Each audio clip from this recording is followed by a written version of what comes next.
The streaming is for YouTube, right? Yes.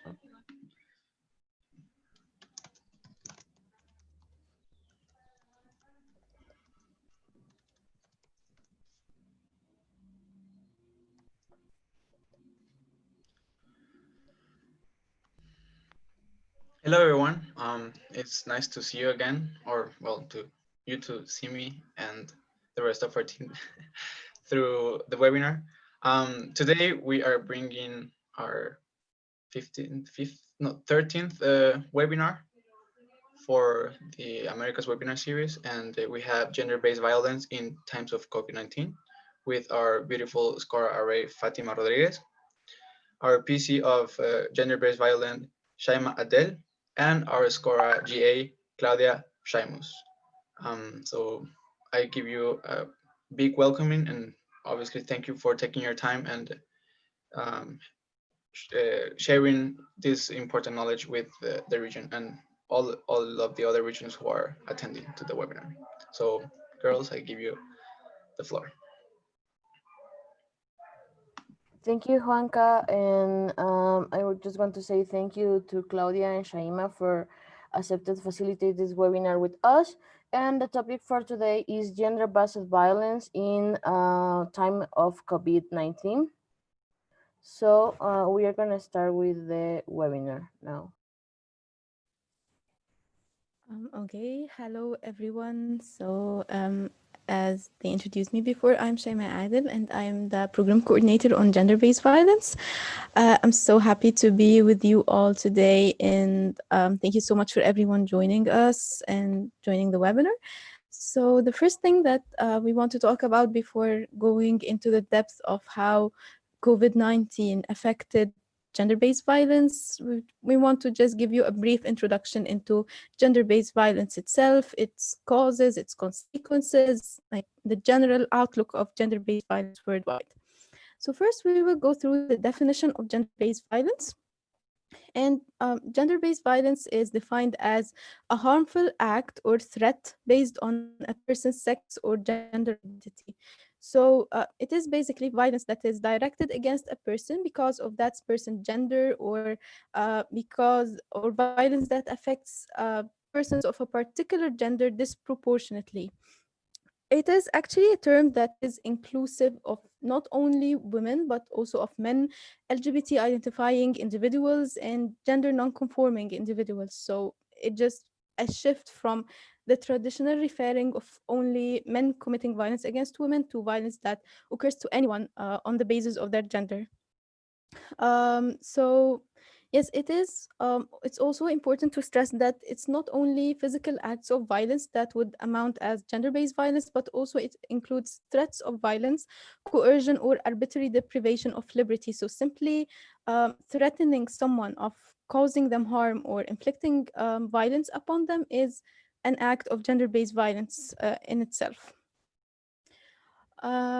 Okay, so how does this affect human rights? Actually, it is widely known that gender based violence is one of the most blatant forms of human rights violation. It is in itself a violation to the right of physical integrity, for example, and in severe cases, it may amount to uh, violations to the right of life itself. And here we have a list of the human rights that are violated in cases of gender based violence. And of course, this list here is not comprehensive. Gender based violence, it actually extends as a violation to each and every human right in many ways. So just like going through these quickly, they are the right to life, right to health, right to equality and non-discrimination, right to liberty and mobility, right to free speech and expression, right to social security, right to education, right to work and livelihood, and also many other rights such as the right of freedom from torture and degrading behaviors and so on. So yeah, this may be the most common rights to be violated. However, they are not exclusively the only rights to be violated.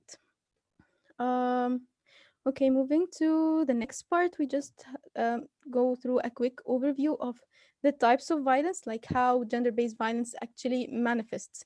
It could actually take many forms, and it is rarely limited to a single category. So, abuse in itself, physical or emotional, could take place in the home or outside of the home. And it can even, in some situations, be considered socially acceptable and like sort of punishment to certain people because they did not conform to that traditional society. Okay, so the first manifestation would be physical violence, and physical violence includes causing injury or affecting the body, for example, by hitting, kicking, or beating to hurt the body. In severe cases, it could actually lead to murder and to femicide. We have emotional violence, and emotional violence or psychological violence, it is any act or behavior which causes psychological harm to the victim. So, verbal insults, harassment, humiliation, degradation, or even threats. So, all of these amount to emotional or psychological abuse. And actually, emotional violence is the most common manifestation of violence because it simply is present in all other forms of violence. We have also sexual violence, and sexual violence is any sexual act performed on the victim without consent. Sexual violence can be in the form of rape, sexual assault, sexual harassment, and it also includes causing harm during sex or forcing the victim to have sex without, for example, protection from pregnancy or protection from infection. So all of this is sexual violence. Next, we have controlling behaviors. Can I have the next slide? Okay, so we have controlling behavior, and controlling behaviors is any act that controls the freedom, such as deprivation of liberty and economic violence. So it could be by locking the victim at home or insisting to know where they are at all times. Economic violence could be in the form of property damage, restricting access to financial resources, or to education, or to work, for example. And finally, we have the last form, traditional harmful practices. And traditional practices include things like genital mutilation and female genital mutilation. For those who don't know, is total or partial removal of the female external genitalia, and it is really widespread across Africa and the Middle East, and also happens in like immigrant societies everywhere in the world. So it is really harmful and it's really widespread. And other examples of tribal rites of passages, for example, that occur in different parts of the world. Okay, so the next thing I want to mention is one of the most common. Okay, so it is one of the most common forms of gender-based violence, and it is actually one of the most common forms that are increasing during the COVID-19 times, and it is the intimate partner violence.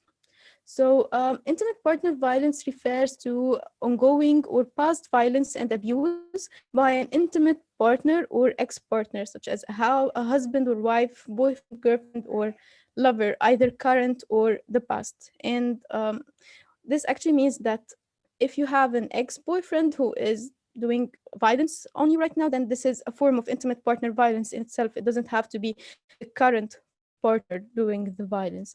And actually, as it's written here, it is the most prevalent form of violence worldwide.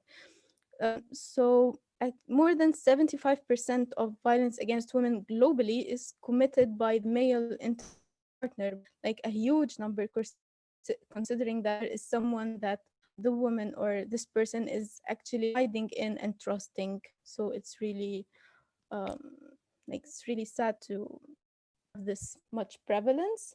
And next, we are going to know more about the prevalence of gender-based violence worldwide, and especially intimate partner violence. Of course, we have 1 in 3 women and 1 in 4 men worldwide have been the victims of some violence by an intimate partner in their lifetimes. We have 21% of transgender, genderqueer, and non-conforming students assaulted during college, and 2 million girls worldwide are at risk of undergoing female genital mutilation every year. So yeah, basically, I try to, as much as possible, to get statistics of violence that against men and violence against LGBT community, as well as violence against women. It was a bit hard, and statistics are not really available all the time. So it is actually a call to have more researches. We need more researches and we need more statistics on all types of gender-based violence, not just violence against women. And yeah, it is true that actually worldwide women are disproportionately affected by GBV, and like yeah, beside men and people from the LGBT community, there is a huge number of violence against women worldwide. So in the next slide, we would see the prevalence of violence against women all around the world. Can I? Okay. So, of course, most of you know the most famous statistics, which is 1 in 3 women throughout the world will experience physical and/or sexual violence by a partner or sexual violence by a partner during their lifetime. So it is really a huge number, and yeah, the number 1 in 3 is like quite widespread. Here we have just the prevalence of violence against women in different regions around the world. So I will not go through most regions, and Fatima will go in more details about the prevalence in the Americas. But it's actually worth mentioning that while the statistics are maybe a bit higher and a bit lower in some areas, different than the others, but still they are more or less ranging between 25 to 35% of women in these regions. So it says that actually violence against women happens everywhere, and it's important to not believe that gender-based violence, it happens to other people. It happens to us, and it happens everywhere and all the time, and there is really little distinction across economic, ethnic, geographic, or religious lines in regards to gender-based violence.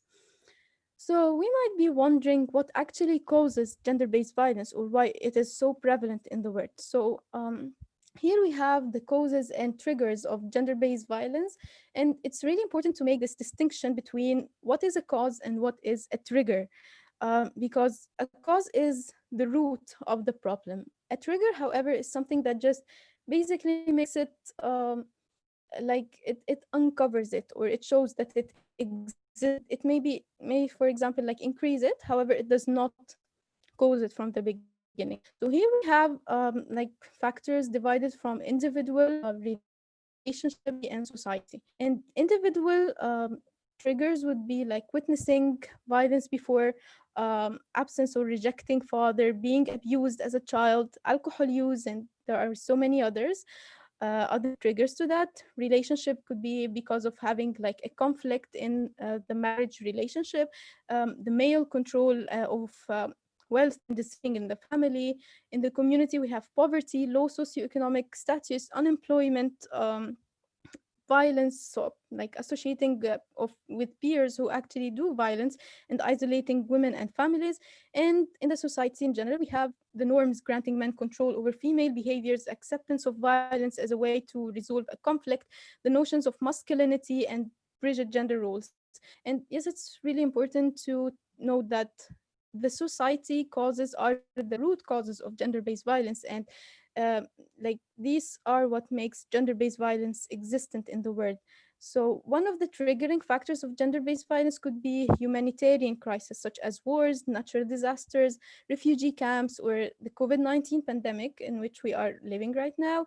And Claudia will tell you more about it later in this webinar. However, it's really important to keep in mind that violence didn't happen because of a crisis. It simply increased because of it, but it has been there all along, even before this crisis happened. And it's really important when we are like tackling gender-based violence to focus on the root causes of it, on from where it stems, and um, it stems from inequality between different genders, and the different power relations between people in the same community due to social factors such as like gender, such as religion, such as age, and so on. So all of these are what makes violence actually happen in the world, not just basically poverty or witnessing violence or alcohol abuse. All of these are triggers, not causes of gender-based violence.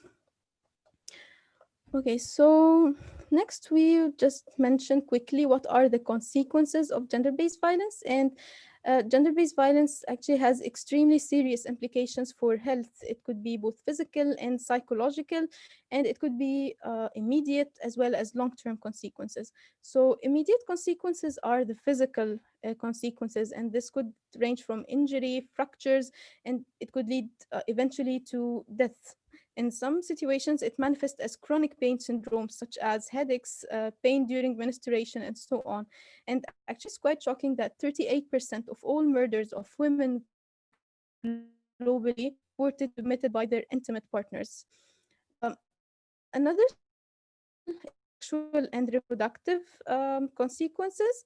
So, women who have been physically or sexually abused by their partners are 16% more likely to have a low birth weight baby. They are more than twice as likely to have an abortion and 2 times more likely to acquire HIV or other STIs compared to women who have not experienced partner violence.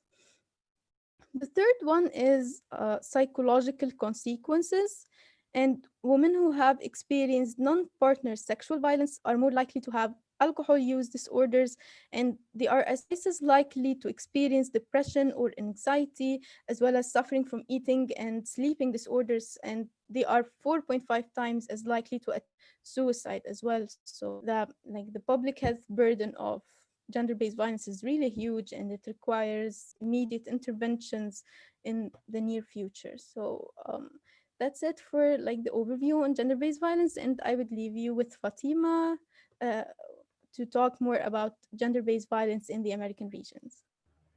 Thank you, Shaima. So, right now I'm gonna share with you some information and some statistics related with GBV in the Americas region. So, before the COVID-19 pandemic, the Americas already has a pandemic, an epidemic. The Americas has GBV. So, according with some statistics, Latin America has the highest numbers and the highest statistics related with GBV in the world. So, if we take the 100% of women population in the region, 65% of this total of women living in the Americas has been suffering one type of violence inside to the region, and the most common type of violence is inside to the family. So, according with the Inter-American Development Bank, between the 30% and 50% of the region's women involved in an intimate partnership has suffered psychological abuse in the context of a relationship. And between the 10 and 30% of the women population in the region have suffered physical violence by male family members. So, as you know, in the region, we have like two different realities. We have developed countries and we have undeveloped countries.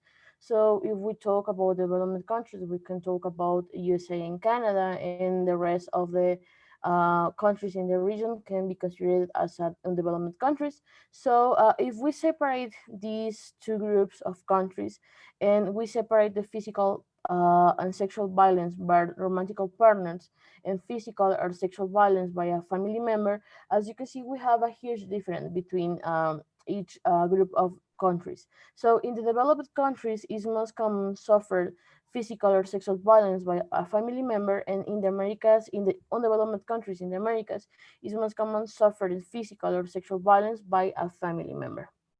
So, what is the problem? Why we have this problem in the Americas?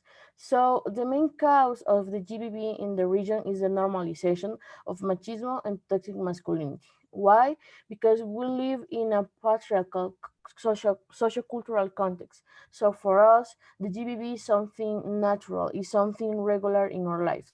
So according with the UN, the 46% of young people in Latin America and the Caribbean countries view violence against women as a normal thing. So we have GBB content inside to the music, inside to the TV show. So for that, the young people consider the GBB as a normal thing in our region. These same statistics say the 67% of young men in Latin America and the Caribbean believe that the way of women dress plays a role in the whether she experiences sexual violence. So Again, for us, the GBV is as something normal, so we are not doing anything for prevent the GBV. We are just creating a victimization environment for the women. And unfortunately, in the Americas region, is home to the 14 of the 25 countries within the higher rights of feminicide in the world. So, as you can see the map, the red countries are the worst countries for being women around the world. And in these 14 countries, we have the four countries with the highest numbers of feminicide around the world too. So just in 2019, Latin America has the highest rate in the world of GBV violence against women, and Central America is the epicenter of this pandemic. So in Central America, two of every three women killed are victims of feminicide, and according to ECLAC, the Economical Commission for Latin America and the Caribbean, 12 women are murdered a day across the region just in 2018. So you can see here a map of feminicides in the region, and Honduras has the highest number of feminicides for 2018. They have 531 feminicides, and the second place was for Guatemala. So as you know, we have 14 countries of the 25 with the highest numbers of feminicide, but we have four countries with the real highest numbers. So these countries are Honduras, El Salvador, Dominican Republic, and Guatemala. So in the region, 14 countries have a special laws for prevent the feminicide and for prevent GBV, and two countries consider feminicides as aggravated homicide. But even having these laws, for us, is impossible to tackle the number of GBV and feminicides around the world, around the region. So in 2019, at least 3,529 women in the region were victims of feminicide, and 1.5 women are murdered each 2 hours in the region. So we have 18 murders or 18 feminicides per day in the region just in 2019. So again, the epicenter of these numbers are El Salvador, Guatemala, Dominican Republic, and Honduras. So for 2019, El Salvador has the highest number of feminicide. El Salvador has 14 of every 100,000 women in the total of the population. The second place was for Honduras. They have 11. Guatemala has 10, and Dominican Republic have 6. And what is the problem? Because we already know we have a lot of GBV cases, we already know we have a lot of feminicide, but the problem is the impunity. So according to United Nations, as many as 98% of the cases of feminicide and GBV against women and girls in the Latin America were unpunished in 2019. So the 98% of the crimes are still waiting for results. And right now, we are gonna pass to the second topic in the webinar, the COVID-19 and GBV. So, Claudia? Okay, so hello everyone. We will now talk about COVID-19 effects on GBV. So we will be starting with the reasons why it happens in the times of pandemic. So first of them is stress, stress of new reality, stress on about uncertainty of the future, on financial insecurity, but like anything else that is stressful in this situation. Also, it's frustration about loss of incomes or its reduction, and also about spending more time together at home as a family. And it's not the pattern that that happens only here during the COVID-19 pandemic, but it also the similar thing happens during, for example, Christmas vacations or any time that the family has more time to spend together. And it's also disruption of social services. So, for example, police is less effective in GBV chasing. And so it's less likely to be held accountable. Okay, so next slide, please. Okay, but speaking about gender-based violence, we have to tackle also the most vulnerable populations, and in this case, we have women who are displaced, migrants or refugees, or people in closed settings. So, for example, incarcerated, but also in refugees camps, people living in conflict zones, elderly population, women with disabilities, adolescents, girls, or for example, people living with HIV. But those are the populations that are always are distinguished as vulnerable. So that means in every conflict or in every crisis, they are most affected population, because it's just exacerbates the situation that was existing before, as Shaima said before.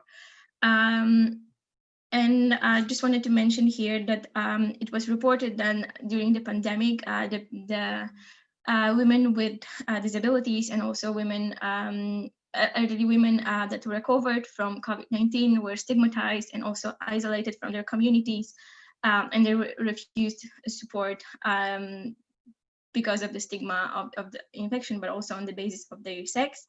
And also people with disabilities are higher, are more affected because they struggle more, for example, in the daily care, because first of all, we have mobility restrictions, and the care workers are less likely to visit them as often as before, but also they fear of getting contracted. And there are also cases in Africa mostly, about migrant women that were denied access to services, and also um, to spend confinement in the hotels at their own expense.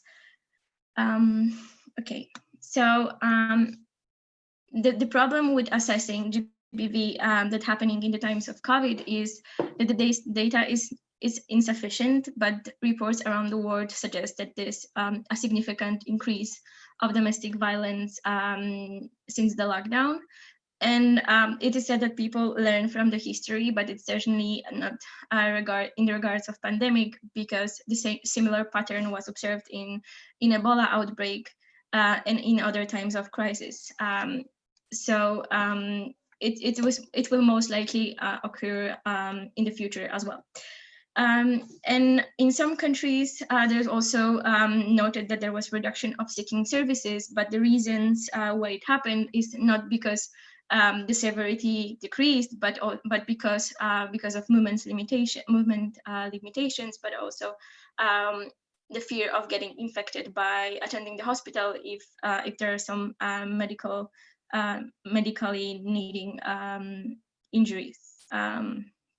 And also there's lack of privacy at home, so people are less likely to seek information or even call the police or hotlines. Okay, and next slide, please. Okay, so ending gender-based violence is one of the targets in SDGs, and it's meant to be ended in 2030, but COVID pandemic reduced the progress that was done in this matter. And there are two main factors why it happened. Is that it increased the incidence of GBV itself, but it also reduced social and protective services and care.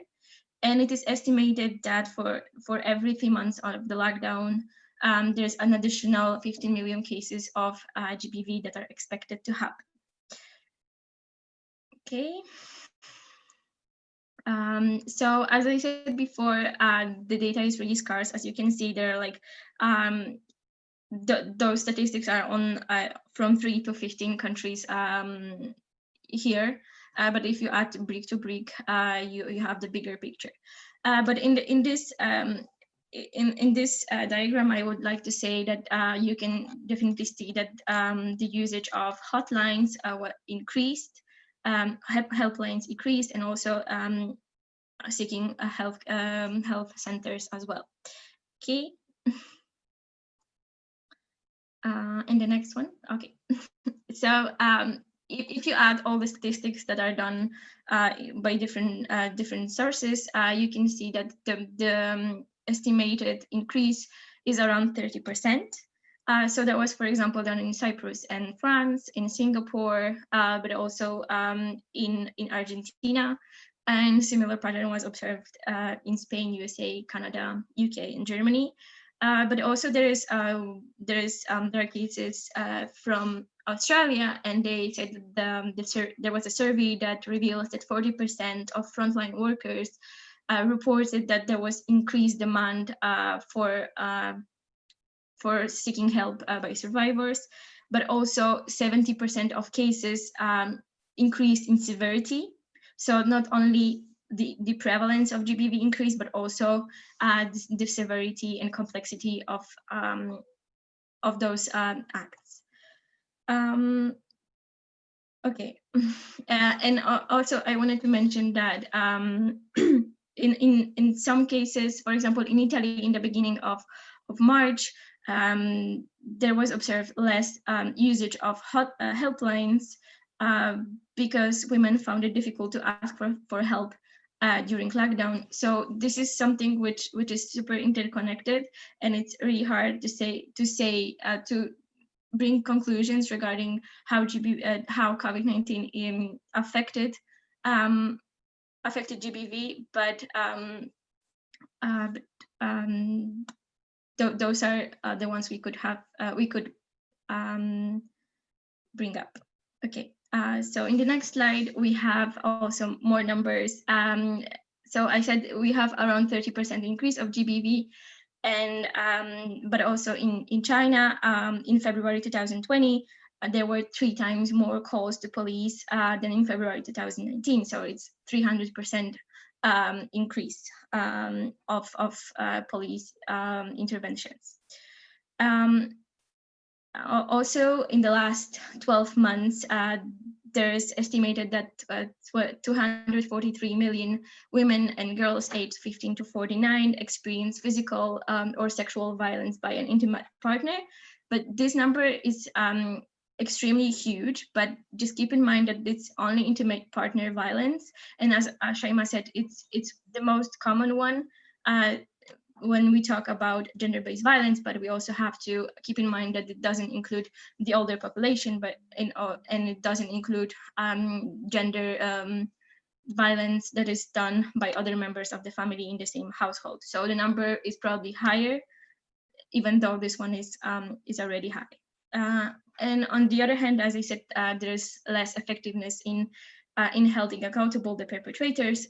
So it is said that only 20% of police is responding to domestic violence cases, mostly because all the services are destined to keep civilians to obey orders by the government, to keep the measures obeyed.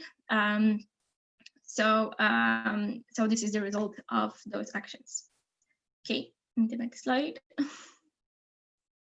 But gender-based violence, it's so much more than domestic violence or intimate partner violence. It can be done by a stranger.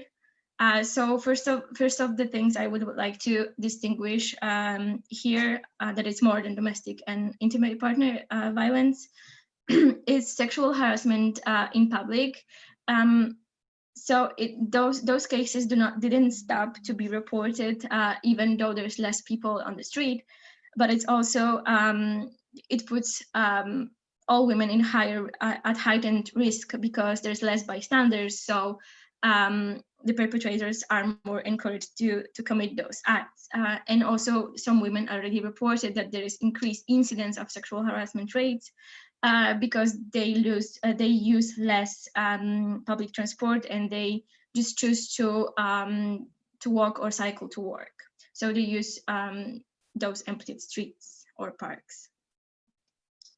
Okay, and the next slide.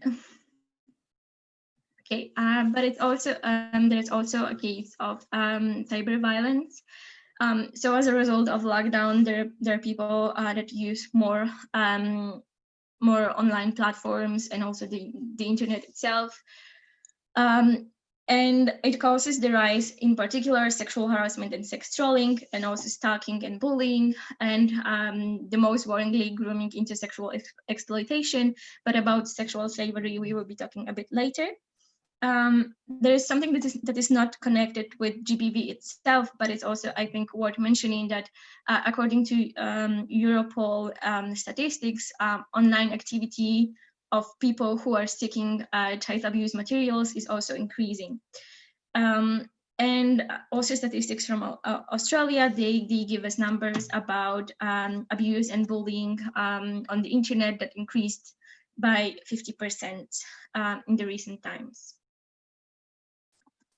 Okay, and more types of gender-based violence is female genital mutilation that was mentioned before by Shaima. So the community empowerment is one of the most effective prevention program. And now, since we have social distancing measures, we have mobility restrictions. We cannot launch those programs, and there are many obstacles to perform them. So it is estimated that it reduces 30% of the progress that was done regarding ending female genital mutilation by 2030. So as a result, it might happen 2 million more cases of FGM in the next decade that could have been avoided if the pandemic didn't happen or different measures were taken. And the next type is child marriage. So as female genital mutilation, it's also done by community outreach. So those interventions not only tackle social and cultural norms around early marriage, but also it aims to keep girls in school. So social distancing also affects child marriages prevention. And if we decide to delay the programs to tackle it by 1 year, that will result in 30 million additional child marriages that could have been avoided as well. And apart from interventions in the communities, the pandemic also affects the economy. And as we know, in every crisis, it will strike harder in poverty population in low-income countries. And poverty is a known key driver for child marriage. So those are just the estimates, but we cannot actually foresee how collapsing economy can affect occurring of child marriages. Okay, and the next one is sexual trafficking, and it is said that it increased in COVID-19 times because authorities have less control over its civilians, but it's also because sexual trafficking does necessarily have to be through the national borders. So even if borders are closed, sexual trafficking can happen within the borders of one's country. And also there is decrease in employment or in decrease in income decreased income. So it is known that that often sexual slavery obtains its survivors by deceit. So those are the women who are offered better job opportunities, and obviously they're lied because the job is different that it was promised, and they're just dragged into sexual slavery. So now if we have a decrease in employment, there might be more women seeking better jobs and might be trapped into sexual slavery. And it also affects the people who are already trafficked because it increased the rates of violence by the trafficker, but it's also that the trafficked people are generating less income, so they have less money spent on their living as well, and also they might have less customers because there are mobility restrictions and also collapsing economy. Okay, so how are government responding to this? It's first of all expansion of helplines and information sharing. So for example, distribution of leaflets, informative campaigns in the media, and so on. There's also funding shelters and other safe accommodations for survivors. So for example, hotels that were used for tourists now are used for GBV survivors. There's also increased access to services. So there are more police officers distinct with, also more people helping in the hotlines. So this is the third response. And the next one is limiting risk factors, for example, prohibition of alcohol or limitation of selling it. Just back into the third point, it's also happening regarding the being less accessible. So for example, in France, what has happening is that there are pop-up centers in grocery stores. So even if women cannot call the police, or they cannot call the hotline, they can go to the store and they can report it somewhere. So it's less yeah, I forgot the word. Anyway, and it's also another thing that was done in France, Italy, and Spain. There are code words, and they can be used, for example, in the stores, pharmacies, and so on. So by using this, the survivors know that they can say it, and someone will report it, and they can receive help, that the perpetrator will not know. And the last response is changes of the family law and justice systems response. So by this, for example, the law is more effective in terms of isolating the perpetrator from the survivor. So for example, the survivor can stay in their home, but the perpetrator is immediately isolated from the victim. Okay. Yeah. So this is all from me, and yeah. Patty. Thank you, Claudia. So right now, I'm gonna share with you some information related with COVID-19 and the GBV situation in the Americas region.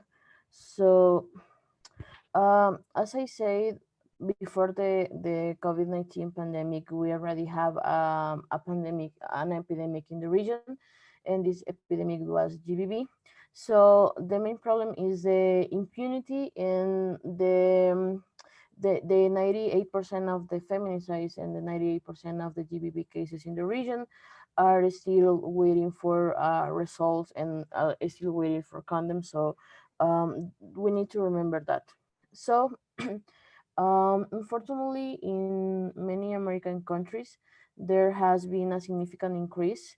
In some countries, we already have the double of reports and the double of complaints about domestic violence in the quarantine time. So the quarantine time is affecting and it is increasing more the cases of GBV in the region. Why? Because the main problem is the women is spending more time alone with the abuser.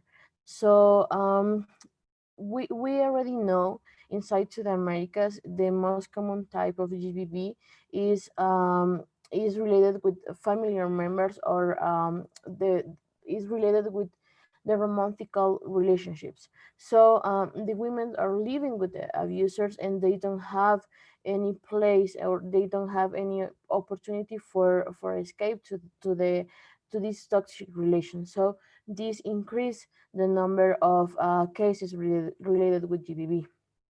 And obviously right now all the laws, all the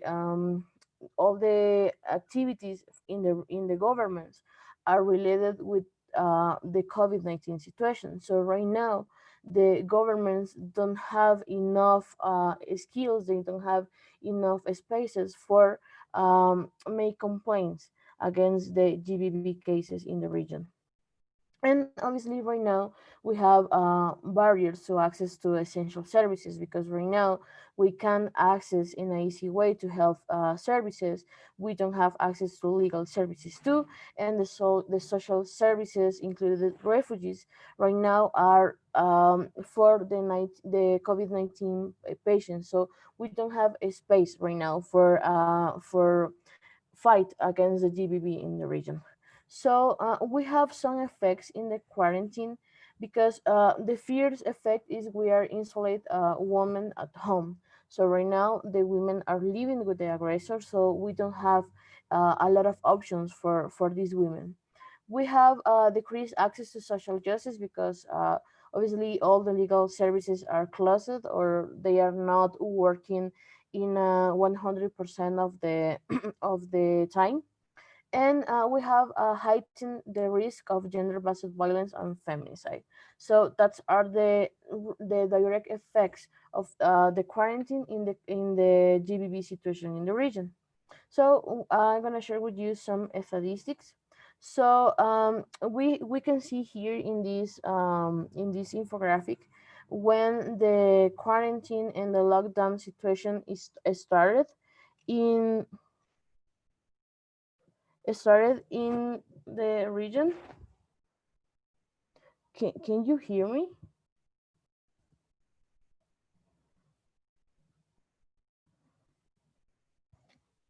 So okay,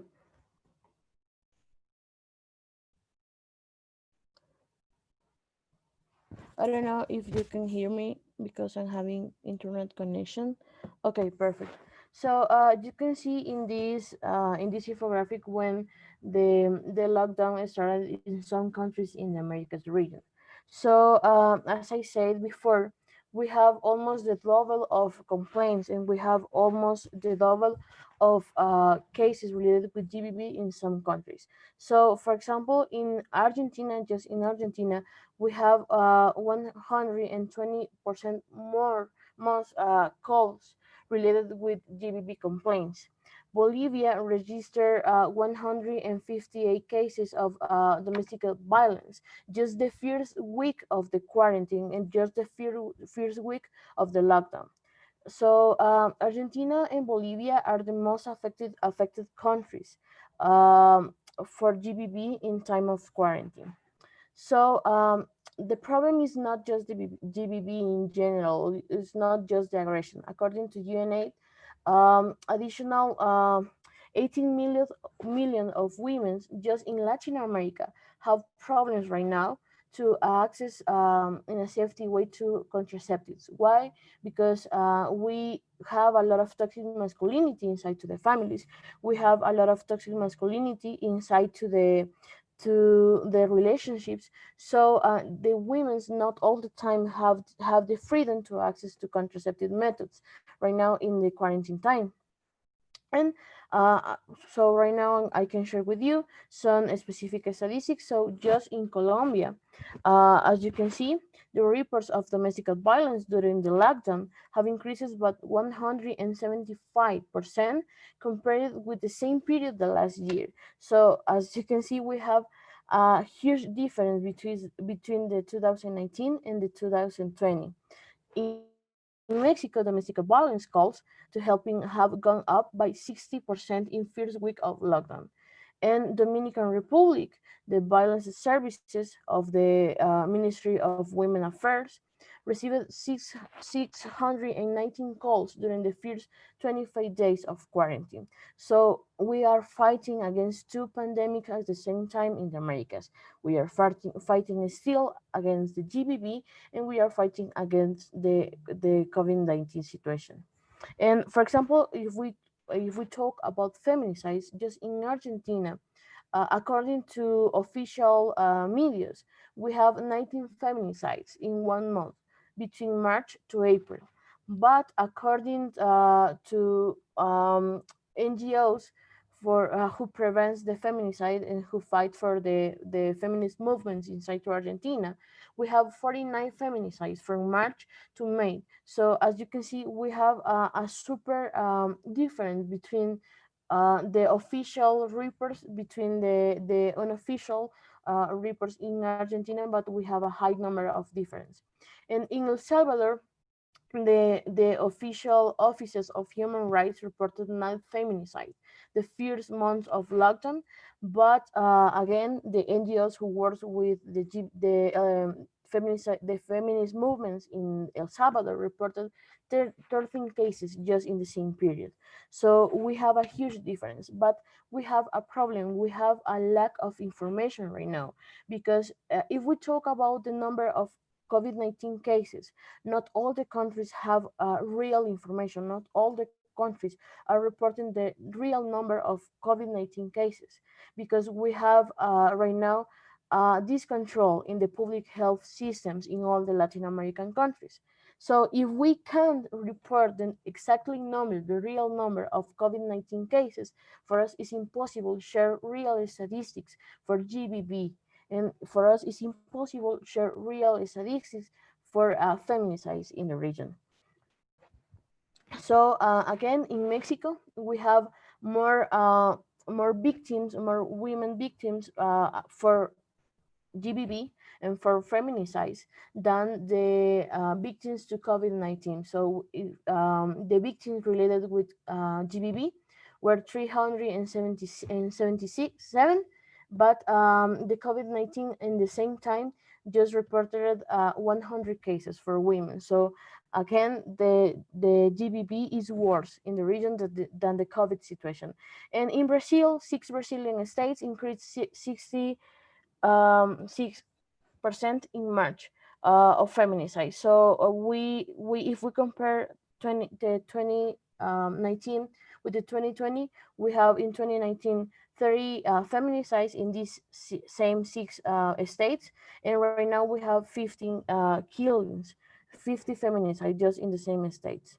So if we analyze the number of calls and complaints for GBV in some countries, as you can see, Colombia increased 130% the numbers of complaints on reports for GBV.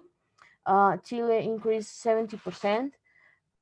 Argentina increased 67%.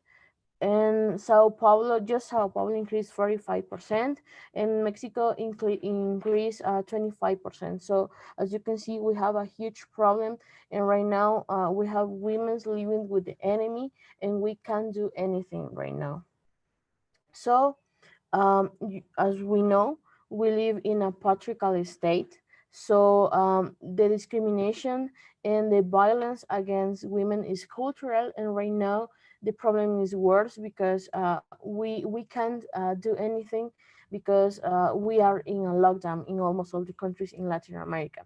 We have inequity in the power inside to the family. So if the men said something, we need to respect that because we live in this patriarchal system. So right now the women are living in toxic relationships, and for this power relation, the women can do anything too. And the economical position is better for men than women. So for women right now, it's impossible to have access to money, so that increase the risk of GBV in the region right now. And again, we have a socioeconomic inequality. So the people who lives in poverty conditions have more risk to suffer GBV inside to the Latin American countries. So what we can do for prevent GBV in the region. So we need, in the first place, we need to provide visibility to the problematic, because right now all the information is related with the number of cases, the number of deaths, related to COVID-19. But right now, we don't have enough visibility for prevent the GBV cases in the region. So the first step is provide this visibility. The second point is try to tackle these problems. So first, we can create some skills. We can prevent some spaces for have a better complaint situation in the countries of the Americas. And after the pandemic, we need to provide some options for trying to treat all these women who suffering this kind of violence inside to the region in this quarantine time. And we have 5 steps, and if we um, do something with these steps, we can attend these women's in the region after the quarantine time. So we need to improve the information systems, the participations, and obviously the sorority inside to the region. And we can provide some financial plans for provide women empowerment in the region. And some governments are trying to implement some skills and some opportunities for women, but it's not enough. So, for example, some countries are trying to create prevention, treatment, and responses to violence against women during the confinement. So, for example, some countries have hotlines for the complaints. Some countries have psychological attention using telephone options or more dynamical options, and they are creating some campaigns for tackle the GBV, and then trying to share some information within social media for create this prevention, but it's not enough. Other countries are trying to create domestic care in households during confinement. So they're trying to create campaigns. They are trying to um, create some manuals or some guidelines for domestic worker rights, but again, it's not enough. Some governments are trying to implement the employment protection. Some countries right now are trying to create social protection measures for women, so they are providing some economical support, and they are having a lot of programs for share money with women in high risk conditions. And other countries are creating spaces for solidarity, and they're trying to provide visibility to the feminist movements. So these feminist movements can share information and can share some spaces for prevention of the GBV in the region. And again, we have hotlines in the region for make complaints and for share information about GBV situations inside to the families. Some governments are trying to share a strong message for the prevention of the GBV. And not all the countries in the region, but almost all the countries are trying to provide psychological support. So again, we already have some skills, we already have some tools, but it's not enough for prevent and for reduce the number of victims to GBV and feminicide around the region inside to this quarantine time. So right now, Shaima is gonna share with us some opportunities inside to IFMSA related with the GBV program. Okay, thank you so much, Fatima, and hi again, everyone. So, I'm just going to share a very brief introduction or presentation about the GBV program in IFMSA, the focus areas, how it works, how everything goes on. Okay, so the GBV program has 6 focus areas. And the focus areas are not just the exclusive parts in which you can work on in GBV. They are just there to guide your work, to give you ideas on what you can tackle, how you can tackle it. The focus areas are. Can I have the next slide? Okay, so the focus areas are sexual exploitation and rape. And sexual exploitation and rape, it basically includes all forms of sexual violence, like sexual assault, sexual harassment, rape itself, forced forcing unsafe sex, and all kinds of sexual violence that is there, and also sex trafficking, of course. We have early enforced marriages, and we have domestic violence. And as we mentioned, domestic violence has so many forms. One of them is intimate partner violence, which is the most common form of violence in itself. And other forms could be like family members violence. It could be child abuse. So it ranges with through many things, such as femicide itself could be a domestic violence, and it could also fall under honor killings. And honor killings is uh, murdering a family member because of the belief that they brought dishonor or shame on the family. So it is a form of femicide, and it happens so widely around the world. There is also female genital mutilation, which I've talked about briefly before, and it is so widespread across the world. And finally, we have women empowerment. And for me, women empowerment is really one of the most important and essential focus areas in the gender based violence program. And it is actually one of the most important interventions that need to be done to end violence against women, and to like tackle harmful traditions and notions of masculinity worldwide that are, as we mentioned before, the roots or from where gender-based violence stems in itself. So again, women empowerment is really important because it actually often looks like gender-based violence is the act of a single person, like the man who beats his wife, the boss who sexually harasses his employee. But usually the perpetrator is permitted or even encouraged to do this because others around him justify this violent behavior. So addressing GBV means not just changing men's violent action towards women and LGBT people, but also changing laws, widely held attitudes, and customs that allow and even reward gender-based violence. So that would take me to the next part that I wanted to talk to you about is what kinds of activities that you can do for tackling gender-based violence. So there are many types of activities that could basically fall under any IFMSA program. And we have education, and education is basically raising awareness. We have advocacy, and advocacy is really important, especially in the case of GBV, to try to pressure governments to try to change policies and laws um, that give power to some genders over other genders, and that encourage gender-based violence in many situations.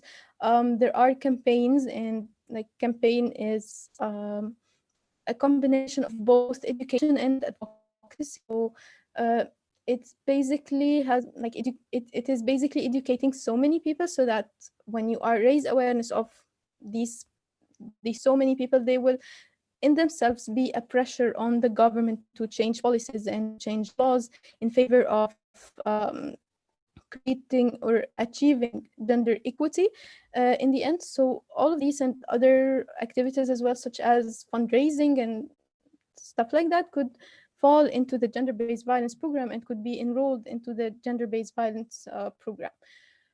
So currently we have in the gender-based violence program 19 activities that are enrolled.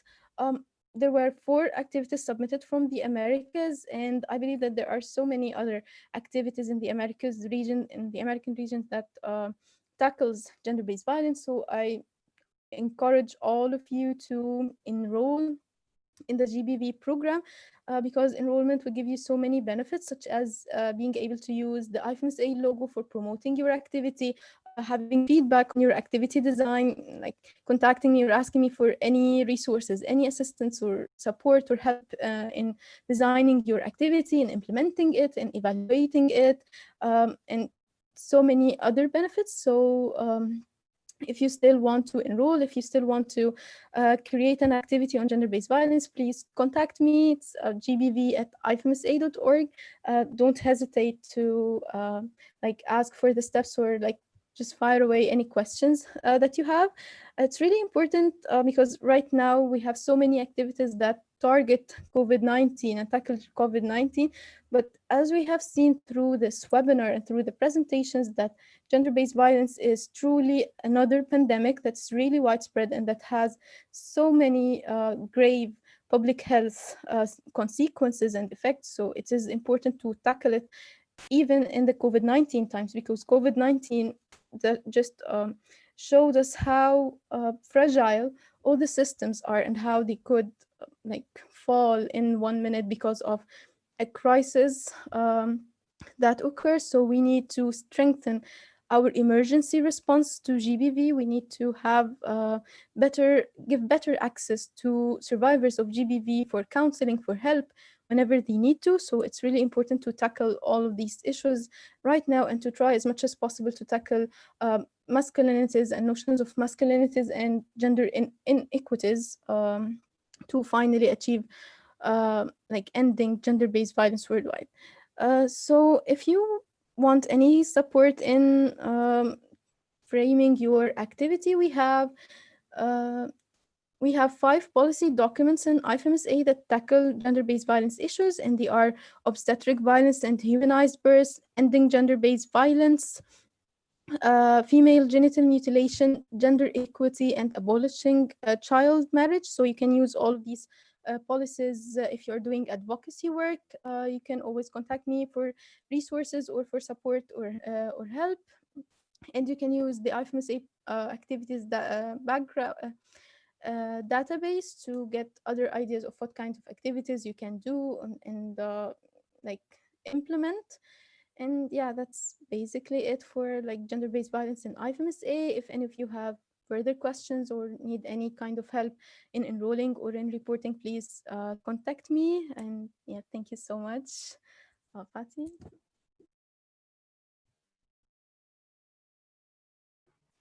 Thank you, Shaima, and thank you, Claudia, again. So right now we are gonna open an space for questions. So if you have a question, you can do it through the YouTube transmission, or you can do it to the America's Facebook group.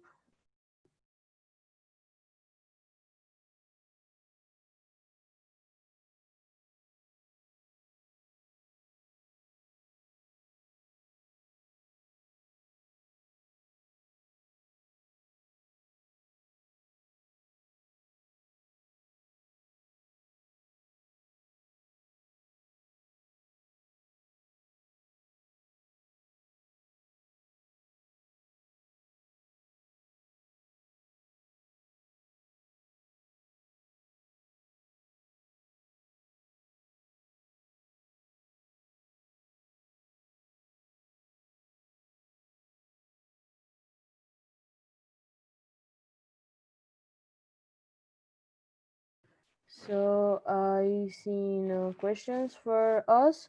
So Majo, I don't know if you want to add something.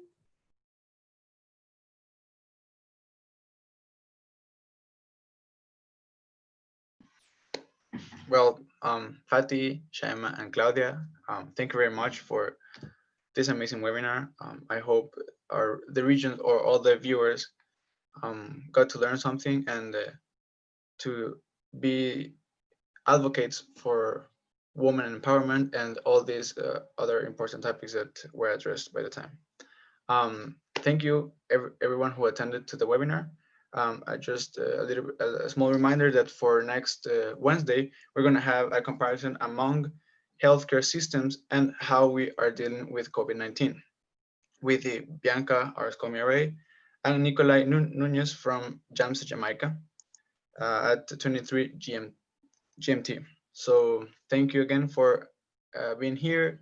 Thank you for taking your time and facilitating this in this webinar.